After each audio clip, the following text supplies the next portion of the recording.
오늘 설교의 제목을 한번 따라하세요. 성령 충만한 어부가 되십시오.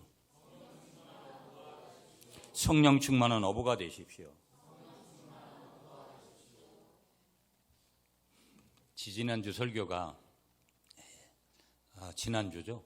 우리가 성탄절에는 다른 적이 있으니까 사람 낚는 어부가 되십시오. 오늘 두 번째는 사람 낚는 어부 두 번째 시리즈에 성령 충만한 어부가 되십시오. 제가 계속 1월 달까지는 이제 전도의 포커스를 좀 맞추려고 해요. 사도행전은 교회의 역사를 기록한 책이에요. 사도 바울이 제1차, 제2차, 제3차 이렇게 전도 여행을 하면서 수많은 교회를 세우잖아요. 우리가 사도행전을 보면 교회가 어떻게 시작됐는지 또 그 다음에 교회가 어떻게 성장해 가는지를 볼 수 있어요. 그러니까 적어도 교회 중직자가 되고 적어도 교회 부서장 역할을 맡는 사람들은 뭘 봐야 돼요? 기도 이전에 성경이에요. 말씀이 있어야 돼요. 말씀의 토대 위에 그 다음에 기도로 나아가는 거지 그 다음에 전도예요. 그냥 가만히 보세요, 여러분. 제가 요즘도 정말 이해가 좀 안 되는 게 항상 그거예요. 기도하라고 하면 적어도 그래도 성의력도 보이려고 목사님이 저렇게 애달게 이야기하는데 내가 그래도 이 교회 직분자고 이 교회 부서장이고 항존직인데 그래도 하루라도 나가야지. 그런 성의력도 세상에서도 보여요. 제가 이렇게 우리 교회를 보면서 참 느끼는 게 앞으로 갈 길이 정말 많은 교회거든요. 갈 길이 정말 많이 남아있는 교회예요. 근데 여러분 자신을 좀 돌아보면 제가 무슨 얘기를 하는지를 알게 되고요. 적어도 교회는 본질과 비본질이 가는데 이 매뉴얼이 있어야 되는데 이 매뉴얼로 가는 부분들이 굉장히 중요해요. 조직이라는 것은 항상 공동체라는 것은 뭐 이게 교회 공동체든 사회 공동체든 이 질서가 무너지면 모든 것들이 그 질서라는 것이 뭐로 가는 거예요? 여러분 기계를 다뤄보세요. 기계를 매뉴얼대로 움직이지 않으면 생명의 위협까지 느끼는 거예요. 제가 12년 동안 다녔던 회사는 프레스풀을 제품을 거기 뭐 1000톤씩 되는 프레스들 여러분 한번 그 유압기가 한번 내려오면 거기에 제가 처음에 가가지고 팔 잘려 나가는 사람, 손가락 없는 사람들은 수없이 제가 다녔던 그 회사에 있었어요. 매뉴얼대로 어떤 때는 해도 근데 야간 작업을 하거나 이러면 작업자들이 매뉴얼대로 하지 않는 거예요. 자기 기준대로. 그렇게 하다가 결국은 사고를 만나요. 교회가 어떻게 성장해야 될 건가? 여러분 이게 굉장히 중요해요. 하나님이 직접 하실 수도 있는데 하나님은 사람을 통해서 하시는 거예요. 자, 오늘 본문이 이제 사도행전 4장이잖아요. 이 사도행전 4장의 이야기는 바로 앞에 당연히 사도행전 3장에서 일어난 사건의 다음 이야기가 연결되는 거예요.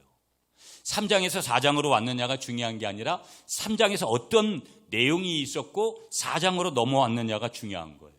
자, 3장에 보시면 여러분 3장 1절에 보시면 베드로와 요한이 오후 3시에 구식기도라 그래요. 구시는 언제냐면 오후 3시를 얘기하는 거예요. 오늘로 말하면 그 오후 3시에 기도하기 위해서 어디로 올라가냐면 성전으로 올라가고 있었어요. 베드로와 요한은 성전에서 기도하는 것을 중요하게 생각을 했고요. 성전으로 걸어 들어가고 있었는 거예요. 여러분 우리가 목사님 나는 새벽기도 못하고 어떻게 해서 못하고 그럴 수 있는 여건들이 있는 분들이 있어요. 멀리서 오시는 분들은 당연히 주중에 여러분 아무리 뭐라 그래도 교인은 교회에서 기도하는 것을 가장 우선순위로 둬야 되는 거예요. 그러면 지금도 여러분 코로나 이후에 제가 지금 실시간 저희도 보내고 있는데 이 실시간을 제가 끊으려고도 해요. 실시간 없다. 이 실시간 스트리밍 하는 것 때문에 여러분 많은 사람들의 신앙관이 잘못되어 있어요. 교회가 중요하지 않다면 여러분 성격 다르고 매일 갈등도 하고 갈등을 안 할래 안 할 수 없는 여러분 회의 한번 해보세요. 교사들 모여가지고 두세 사람만 모여도 생각이 다 틀리고 그런데 이게 주님의 교회가 아니라면 그냥 각자 신앙생활하는 게 좀 맞다고 봐요. 특히 오늘 시대는 더더욱 그런 거죠. 영적인 활동들은 더더욱이나 어디에서 해야 되느냐? 말씀과 기도와 찬양과 예배와 이런 모든 것들이 다 그 중심은 어디라는 거예요? 교회인 거예요, 교회. 여러분이 한 주간 동안 교회 와서 기도 얼마나 했어요? 몇 분이나 했습니까? 한번 생각해 보세요. 여러분이 부서장이고 여러분 중에 상당수가 여러분 중에 항돈직인데 여러분이 주중에 교회에 와가지고 몇 번 기도했냐고요. 여러분이 그렇기 때문에 아직 우리 교회가 여러 면에서 건강도가 떨어질 수밖에 없는 거예요. 왜? 그 떨어지는 면이 나로부터 출발하고 있다라는 거. 여러분이 곰곰하게 그렇게 생각해 볼 필요성이 있는 거예요. 베드로와 요한은 성전에서 기도하는 것을 아주 굉장히 중요하게 여겼어요. 여러분이 오늘 이 마지막 날 송년주일에 여러분을 축복합니다. 교회에 와서 기도하는 것을 가장 우선순위로 여기시는 여러분들이 되시기를 축복합니다. 자, 그런데 보세요. 그런데 그 성전 문 앞에 태어날 때부터 걷지 못하는 사람이 구걸을 하고 있는 거예요. 3장 얘기를 지금 하고 있는 거예요. 그는 걷지를 못하기 때문에 구걸을 해서 먹고 살 수밖에 없는 그런 사람이었다라는 것을 우리가 3장에서 볼 수 있어요, 여러분. 3장 3절에 가시면 시간 관계상 찾지는 않을게요. 그날도 그 사람은 지나가는 베드로와 요한을 보고 우리가 쉽게 얘기하면 이런 거예요. 한 푼 줍시오, 한 푼 줍시오. 구걸을 하고 있는 거예요. 그런데 베드로 사도는 그 사람을 향해서 뭐라고 얘기를 하냐면 우리를 보라. 개역개정파는 우리를 보라고 표현했고 아마 개역파는 나를 보라 이렇게 표현된 것 같아요. 그러니까 베드로와 요한이기 때문에 우리라고 표현한 것 같고 그래서 이제 우리를 보라. 그렇게 베드로가 이야기를 하니까 이 구걸하던 사람이 6절에 가보면 그렇게 이야기를 해놓고 베드로가 거기서 다시 이야기를 해요. 여러분 뭐라고 얘기를 하냐면 은과 금은 내게 없지만 내게 있는 것으로 내게 주노니 나사렛 예수 그리스도의 이름으로 일어나 걸으라. 아멘을 안 하시는구나. 이런 복음적인 얘기를 하는데도 아멘이 안 나와요. 아멘이세요? 꼭 이렇게 해야지 하시고 미리 나와야 되는데 설교를 지금 못 따라오건 거나 지금 설교를 이해를 못하거나 지금 스토리를 이해 못하거나 아니면 뭐 아예 나는 뭐 한 주간 동안 별로 은혜가 없어서 아멘이 안 나오거나 뭐 여러 가지 중에 하나일 거예요. 그 사람은 평생 한 번도 일어나 본 적이 없는 사람이에요. 그런데 사도 베드로가 그 사람의 오른손을 잡아 당길 때 그 사람이 자리에서 일어섭니다. 아멘이십니까? 평생 처음으로 일어선 거예요. 여러분 이런 기적이 오늘 여기 우리 예배 가운데 일어나 보세요.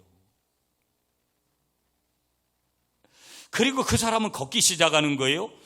베드로와 요한은 성전 안으로 기도하러 들어갑니다. 그런 거 알아보지도 않고 베드로와 요한은 기적이라는데 어떻게 이렇게 낫냐 뭐 이런 거 관심 없어요. 그냥 자기들이 원래 가려고 했던 그런 그 성전으로 기도하러 들어가고 그 사람은 걷기 시작하더니 달리기를 시작합니다. 그리고 성전으로 달려 들어갔습니다. 이 사람이 큰 소리로 하나님을 찬양하는 모습을 보고 사람들이 놀란 거예요. 아니 이 사람은 성전 문 밖에서 여러 해를 구걸하던 그 사람이 아닌가? 어떻게 저 사람이 걸을 수 있게 되었는가? 사람들은 모두 놀랐죠. 그 사람은 베드로 사도를 붙잡았습니다. 바로 이분입니다. 이분이 나를 걷게 한 분입니다. 라고 외친 거예요. 그러자 사람들은 모두 그 사람과 베드로 사도 주위에 모여들기 시작하는 거예요. 군중들이. 날 때부터 못 걷던 사람이 걷게 되었으니 이런 기적이 어디 있겠어요? 오늘도 여러분 이런 기적이 일어나면 물론 기적만 보고 가는 사람들이 많이 있죠. 사람들은 도대체 어떻게 그런 일이 일어날 수 있는 것인지 알기를 원했어요. 궁금했죠. 사람들이 모여듭니다. 베드로 사도는 자연스럽게 설교를 하기 시작하는 거예요. 여러분 그게 이제 아직 3장에서 계속 이루어지는 내용이거든요.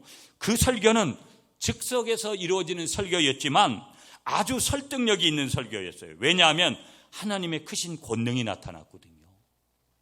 그래서 우리가 3장의 내용들을 보게 되면 어떤 일을 우리가 거기서 보게 되어지냐면 베드로가 설교할 때 3,000명, 4,000명이 회개하고 돌아오는 그런 역사가 일어난 거예요. 여러분 내가 100명만 전도해도 올 한 해 예를 들어가지고 2023년에 내가 10명만 전도해도 엄청난 거예요. 내가 놀래 내 자신한테.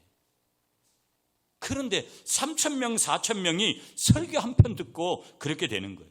참 여러분 부끄럽죠. 제 자신이 설교자로서 목회자로서. 베드로는 한 번 설교했는데 3,000명, 4,000명이 회개하는데 나는 뭐 이렇게 떠들어도 어떤 때는 너무 부끄러운 거예요.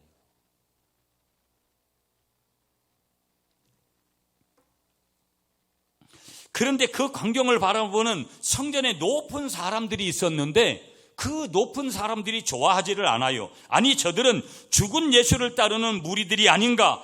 예수를 믿는 것만 해도 처벌을 받을 일인데 예수에 대해서 설교를 하고 그것도 이 성전에서 전도를 하다니, 그들은 설교하는 베드로와 요한과 걷게 된 사람을 잡아다가 그때 이 세 사람을 감옥에다 가둬버려요. 감옥에다가. 그리고 그 다음날 신문을 하게 됩니다. 그것이 오늘 본문 4장의 상황이에요. 4장. 원래는 1절부터 읽어야 되는데 오늘 23절부터 읽었거든요. 자, 그러면 오늘 4장 5절을 한번 보실까요? 여러분 5절 말씀, 4장 5절 말씀을 여러분이 한번 읽어주세요. 시작.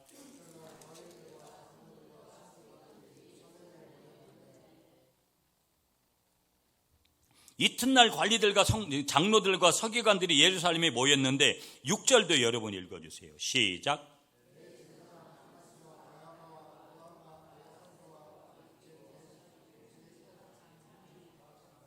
여러분 거기서 이름들을 막 열거하잖아요. 이게 지금 이 모임이 얼마나 중요한 모임인지를 말씀해 주고 있는 거예요. 대단한 사람들만 지금 이 모임에 다 왔거든요. 거기에는 예루살렘의 중요한 관리들, 예루살렘의 중요한 장로들, 서기관들이 다 모여 있었습니다. 거기에는 또 대제사장 안나스하고 가야바도 있었습니다. 가야바는 안나스 이전에 대제사장인데 대제사장 집안의 어른들이 거기에 다 모인 거예요. 그 사람은 예수님을 십자가에 처형하는 일에 앞장섰던 그런 사람들이에요. 그리고 요한이라는 대제사장과 알렉산더라는 사람도 나오는데 이 대사장과 대사장의 문중이 거기에 다 모인 거예요. 이건 어마무시한 거죠. 우리가 교단으로 말하면 총회장과 예전에 전 총회장들이 다 모인, 어떻게 보면 뭐 이런 쯤 되는 그런 모임인 거예요. 이 사람들은 당시에 최고의 종교 지도자들이었습니다. 그들은 하나님의 지성소에 들어갈 수 있는 자격을 가진 사람들이고요. 다른 사람들은 지성소를 쳐다볼 수밖에 없죠. 지성소에 들어가면 죽으니까. 그랬는데 이들은 하나님 앞으로 가장 가까이 갈 수 있는 자격을 가지고 권한을 가진 사람들이었습니다. 그들은 사도들을 가운데 세우고 물은 거예요. 베드로와 이 요한을 그 가운데 세우고 물었습니다. 너희가 무슨 권세로 이 일을 행하느냐? 누구의 이름으로 이 일을 행하느냐? 그렇게 물었습니다. 이때 베드로 사도가 어떻게 대답을 하냐면 8절, 9절, 10절이에요. 여러분 제가 8절을 읽습니다. 4장 8절이에요. 이에 베드로가 성령이 충만하여 이르되 백성의 관리들과 장로들아, 9절은 여러분이 시작.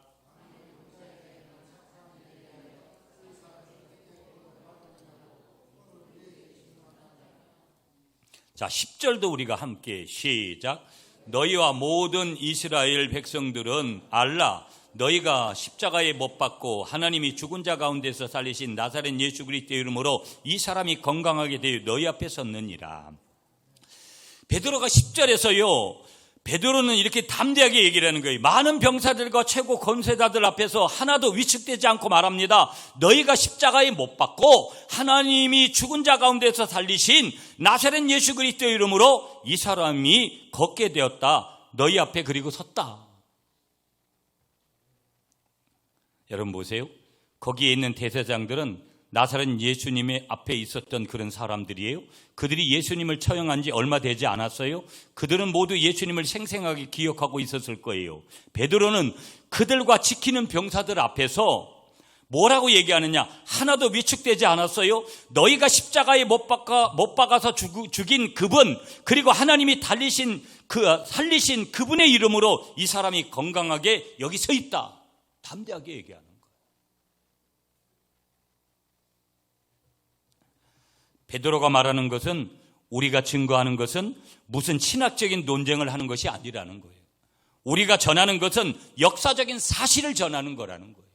예수님이 2000년 전에 죽으신 거고, 예수님이 2000년 전에 3일 만에 부활하신 거고, 승천하신 것이고, 그렇게 된 것은 인류의 모든 죄를 위하여서 지금도 예수 믿지 않는 그 사람을 위해서 죽은 것이라는 이 사실. 우리는 나사렛 예수가 십자가에 달려 죽으신 것을 보았고, 무덤에 장사되시는 것을 보았고 그 무덤이 비어있는 것을 보았고 그분이 부활하셔서 우리에게 나타나신 것을 보았고 500명이 함께 있을 때에 나타나신 것을 보았기 때문에 그 사실을 증거하는 것이라는 거예요.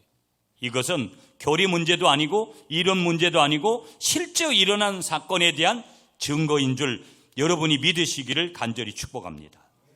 자, 베드로 사도는 계속해서 이야기를 해요. 11절 12절이에요. 여러분, 이 예수는 너희 건축자들이 버린 돌로서 집 모퉁이의 머릿돌이 되었느니라. 다른 이로서는 구원을 받을 수 없나니 천하 사람 중에 구원을 받을 만한 다른 이름을 우리에게 주신 이 없음이라 하였더라.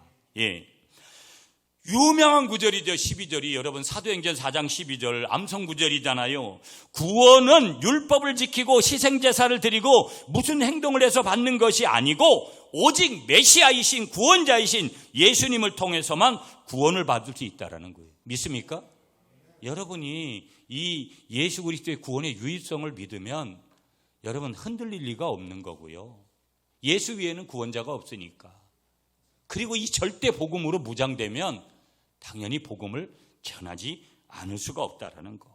그들은 베드로와 요한이 배운 것이 없는 평범한 사람인 줄 알았다가 이렇게 담대하게 말하는 것을 보고 처음에는 놀랐죠. 놀라는 거예요. 그들은 당황해서 베드로와 요한을 나가게 합니다.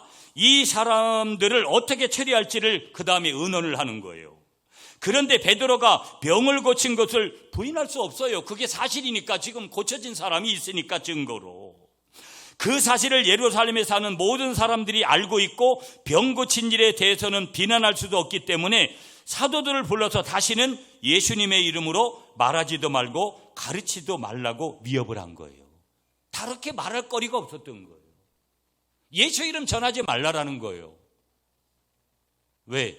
예수 이름에는 구원이 있고 예수 이름에는 기적이 있기 때문에. 그때 베드로와 요한이 이렇게 얘기를 해요. 여러분 19절 말씀이에요. 19절 말씀 4장 19절 우리 함께 읽습니다. 시작.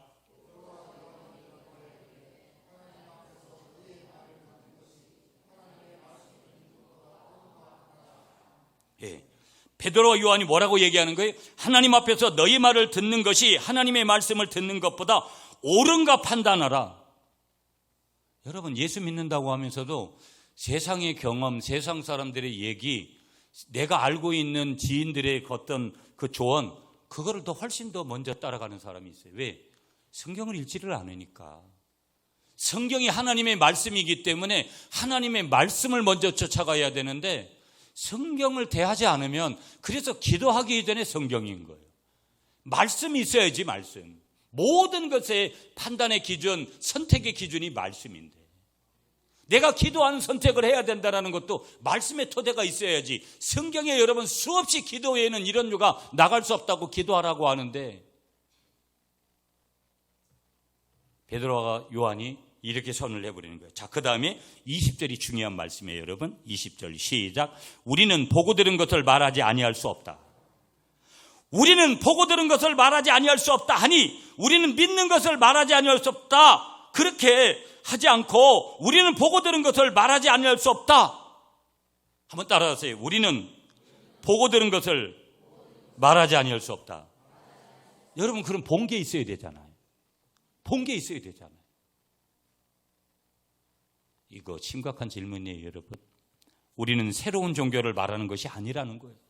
새로운 신학을 말하는 것도 아니고요. 새로운 교리 문제나 도덕 문제가 아니라 우리가 보고 들은 것에 대한 것이라는 거예요. 아무리 내가 말하지 말라고 해도 일어난 일은 일어난 일이고 그것은 바꿀 수 없는 역사적인 사실이라는 거예요. 나 목사님 그거 안 믿어요. 여러분이 안 믿는다고 하고 내가 안 믿는다고 해가지고 예수님께서 베드로와 요한이 역사적인 현장에서 그렇게 말한 것이 없어지는 것이냐? 그럴 리가 없다라는 거예요. 여러분 오늘 우리도 같은 문제를 가지고 있다라는 거예요. 우리가 사람 낚는 어부가 되지 못하는 것이 무엇입니까? 가만히 생각해 보세요. 왜 전도를 안 하는 거예요? 목사님 나는 전도할 줄을 모른다고. 여러분 예수가 누구인지를 전하는 것이 전도인데 뭘 거기다 대고 갔다가 뭘 못해요. 많은 사람들이 전도 훈련이나 여러 가지 하면서 우리가 인위적으로 사람들이 붙인 거를 자꾸 갖다가 그걸 암송해야 되고 기억해야 되고 어떤 그런 매뉴얼화 시켜야 되고 이런 거에 익숙하기 때문에 그런 거예요. 우리가 사람 낚는 어부가 되지 못하는 것이 뭘까? 사람 낚는 어부가 되어야 된다고 생각하지만 혹시 이런 거예요. 그 사람이 다른 말을 하면 어떻게 하나? 내가 대답하지 못할 이상한 질문을 하면 어떻게 하나? 각자 가진 신앙에 대해 논쟁하게 되면 어떻게 하지? 두려움이 앞서서 전도를 망설이게 되더라는 거예요. 왜 우리가 말씀과 기도가 필요한 거예요? 이런 담대함의 용기를 하나님이 주시는 거니까. 내가 가진 걸로 뭘 하려고 하니까 못하는 거예요. 그러나 우리가 사람 낚는 어부가 되는 것은 안 믿는 사람을 설득하기 위한 지식을 많이 가져야만 할 수 있는 일이 아니올시다라는 거예요. 우리 예수 믿는 그리스도인들은 어떤 일이 일어났는지를 알고 있는 사람들이에요. 성경에 다 있잖아요. 그리고 계속 그런 말씀을 지금도 듣고 있잖아요. 역사상 가장 놀라운 일이 일어났고 그 일이 인류 역사의 가장 중심 사건이라는 것을 알고 있어요. 예수님이 하나님이 인간의 몸을 입고 오신 이 사건, 십자가를 지시고 부활하신 이 사건은 복음이기 때문에, 복음의 핵심이기 때문에 놀라운 사건인데 그걸 이미 우리는 들었고 알고 있어요. 알고 있는 거예요. 전도하는 것은 무슨 신학적인 논쟁을 하는 거 아니라는 거예요. 중요한 것은 우리가 예수 그리스도를 알고 그것을 믿음으로 받아들이는 일인 줄 믿습니다. 오늘 세상 사람들이 우리를 볼 때 무엇을 봅니까? 여러분, 믿지 않는 사람들이 우리를 볼 때 뭘 보는 거예요? 우리의 삶의 구원에 놀라운 일이 일어났습니까? 우리의 생애를 다 바칠 만한 일이 일어났습니까? 우리가 전하는 구원의 메시지는 직관적인 메시지가 아니라는 거예요. 이게 무슨 얘기예요? 나무 아래 앉아서 깊은 명상을 통해서 내린 어떤 결론을 전하는 거 아니라는 거예요. 역사적인 사실, 성경적인 사실, 우리의 메시지는 역사에 근거한 메시지라는 거예요. 성경적인 하나님의 말씀의 역사적인 그러한 근거한 메시지. 이미 성경에 다 나와 있는 메시지. 2000년 전에 하나님이 그의 아들을 세상에 보내셨죠. 그분이 십자가에 죽으시고 3일 만에 부활하셨고 우리가 천국에 가는 것은 착한 사람이 되어야만 가는 것이 아니라 십자가에서 죽으신 예수님을 믿고 죄 용서함을 받을 때 갈 수 있음을 전하는 것이라는 거예요. 우리 장인이 항상 도덕적으로 선하게 살면 구원받는다라는 거예요. 나중에 우리 장인 어른이 제가 영접 기도도 시켜드리고 우리 장인어른을 도와주셨던 우리 집사님인가 한 분이 계속 복음적인 케어를 하고 부끄러운 구원은 받고 가셨어요. 선을 행한다고 구원받는 거 아니라는 거. 착하다고 구원받는 거 아니라는 거. 예수 믿어야 구원받게 되는 줄 믿습니다. 다른 일로서는 구원을 받을 수 없고 우리를 위해서 십자가에서 죽으신 예수 그리스도를 믿어야 구원을 받을 수 있고 나는 그 사실을 믿고 구원의 확신을 가진 사람으로 살아감을 반드시 증거해야 될 줄 믿습니다. 관리들은 백성들 때문에 사도들을 처벌하지 못하고 위협만 하고 놓아주었습니다. 그때 베드로와 요한은 집으로 돌아오면서 무슨 대화를 나누었을까요? 적어도 저 같으면 큰일 날 뻔했구나. 이제부터는 조심해야 되겠어. 예수님을 죽인 자들이 우리들 죽이는 것은 문제도 아닐 텐데 앞으로 예루살렘 성전에서는 가능한 한 노골적으로 전도를 하지 말아야지. 그렇게 말했을까요? 성경은 어디에도 그렇게 말했다라는 것을 우리에게 말하지 않아요. 그렇게 아니했다고 말씀하고 있는 거예요. 여러분, 오늘 23절이에요. 오늘 4장 23절 다 같이 여러분 읽어주세요. 시작.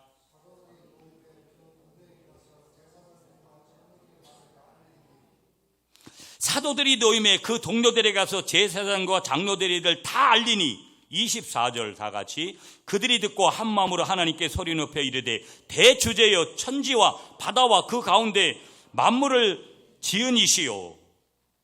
그들이 듣고 한 마음으로 하나님께 소리를 높여 이르되 대주제여 천지와 바다와 그 가운데 만물을 지으신 이요.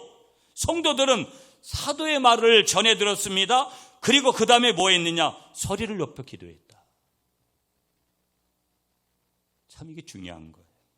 내 주제요 모든 것을 주관하시는 이 전능하신 하나님, 천지 만물을 지으신 하나님께서 지금도 모든 것을 주관하시는 줄 믿으면서 기도한 거예요. 믿으면서. 여러분 16차 영혼사랑 축제를 한다고 하지만 저는 이렇게 보면 인간적으로는 엄청난 기대를 할 수 있는 게 없어요.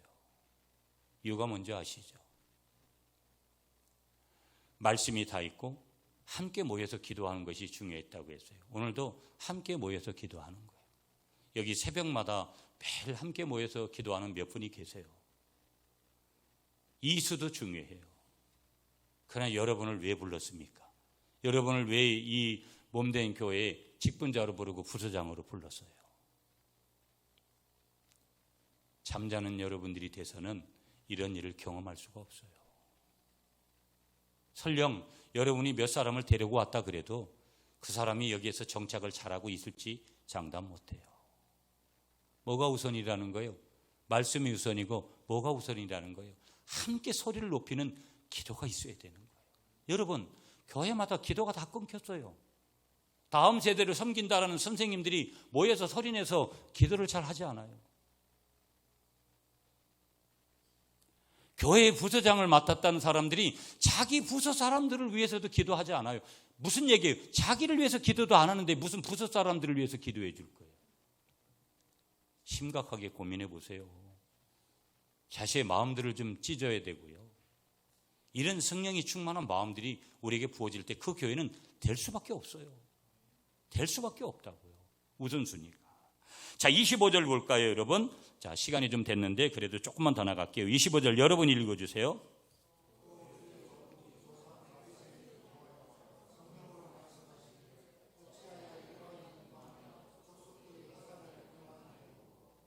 자, 26절도 시작.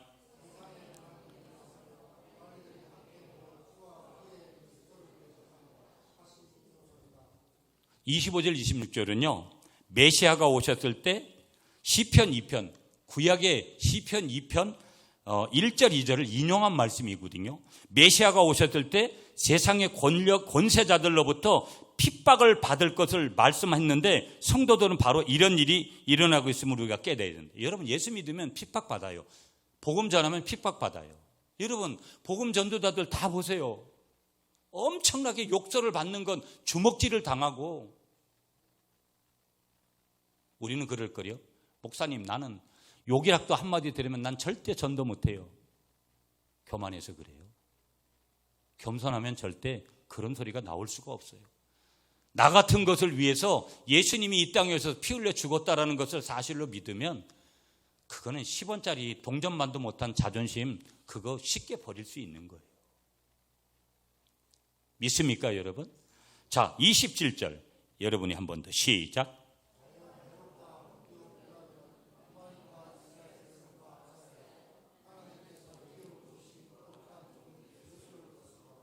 자, 27절 이하에서 헤롯과 빌라도가 로마인들과 이스라엘 백성들과 합세해서 그리스도를 대적하고 있고 그것은 이미 하나님의 뜻하신 일이라고 그렇게 말씀하세요. 자, 29절 시작. 주여 이제도 그들의 위협을 굽어 보시옵고 또 종들로 하여금 담대히 하나님의 말씀을 전하게 하여 주옵소서. 여러분 보세요. 29절에 그들은 자신을 위해서 기도해요. 자기를 위해서 기도하는 거예요. 예수 믿는 사람들은 자기를 위해서 기도하는 게 중요해요. 여러분, 우리 한번 따라하겠어요. 날마다 자신에게 복음을 전해야 됩니다. 복음을 다른 사람에게 전하기 전에 자신에게 먼저 복음을 전해야 되는 거예요. 자신이 먼저 기도해야 되는 거예요. 자, 29절 읽었으니까 30절 우리 같이 읽어요. 시작. 손을 내밀어 병을 낫게 하시옵고 표적과 기사가 거룩한 종 예수의 이름으로 이루어지게 하옵소서 하더라. 아멘. 지금 여러분이 손 얹으면 여러분이 병을 낫게 하는 분이 있으면 내가 전국의 무대에다 다 세워줄게. 아니, 저는 못하니까 여러분, 저에게는 약하니까 여러분 중에 기도해서 여러분이 뭐 장로님이든 권사님이든 누가 손 얹으면 기도하면 내가 전국 기도원과 전국 교회에 내가 세워준다고요. 아무 말을 못 하시는구나. 네. 여기 이런 기사가 나에게 일어나도록 지금 기도하는 거예요. 그들은 지금 위험한 형편에 있었습니다. 금방이라도 그들 권세자들이 잡으러 올지 모릅니다. 그런 상황에서 하나님이 굽어곱시고 종들이 담대히 하나님의 말씀을 전하게 해달라고 뭐 한 거예요? 기도한 거예요. 여러분, 아이고 될라면 되지고 하나님, 이 갈릴리 교회 내가 언제까지 있을지도 모르겠는데 나는 이 교회 뿌리 받으려고 하지도 않고 뭐 부흥을 시키든지 말든지 하고 싶으면 하고 말려면 말고. 여러분, 이런 사람을 통해서 하나님이 역사하시겠어요? 주님, 이 구미 갈릴리 교회를 굽어보시고 종들을 굽어보시고 종들이 담대히 하나님의 말씀을 전하게 해달라고. 그리고 여기에 예배자로 채워지고 그 예배자들이 세계 선교를 위해서 달려가는 선교자들이 되게 해달라고. 여러분, 이렇게 외쳐도 힘든데. 여러분, 저와 여러분들이 이런 기도를 해야 되는데 이런 기도를 해봤냐라는 거예요. 하나님, 저를 축복하시고 우리 가족들을 축복해 주시고 우리 회사, 우리 교회를 축복해 주세요. 그런 기도하는 거 우리 많이 했지만 주의 종이 담대히 하나님의 말씀을 전하게 해주세요. 우리가 그런 기도 해봤냐라는 거예요. 아이고, 왜? 뭐 이제 겨울이라 밤도 길어가지고 그런 거 가지고 하나님의 일을 한 적이 없어요. 말씀을 꼭 보시고 기도하는 여러분이 되시기를 한 번 더 축복합니다. 예. 여기 초대교회 교인들은 하나님의 전능하심을 알고 있었고 그 하나님의 뜻에 따라 일하고 계심을 알고 있었고 그 일에 자기들이 부르심을 받았음을 알았을 때 담대히 하나님의 말씀을 전하게 해달라고 기도하는 거예요. 여러분, 전도를 저도 잘 많이 안 해봤는데 말씀을 전하게 해달라고. 31절이 오늘 끝이에요. 여기까지 보고 말씀 끝냅니다. 여러분 31절 다 같이 시작.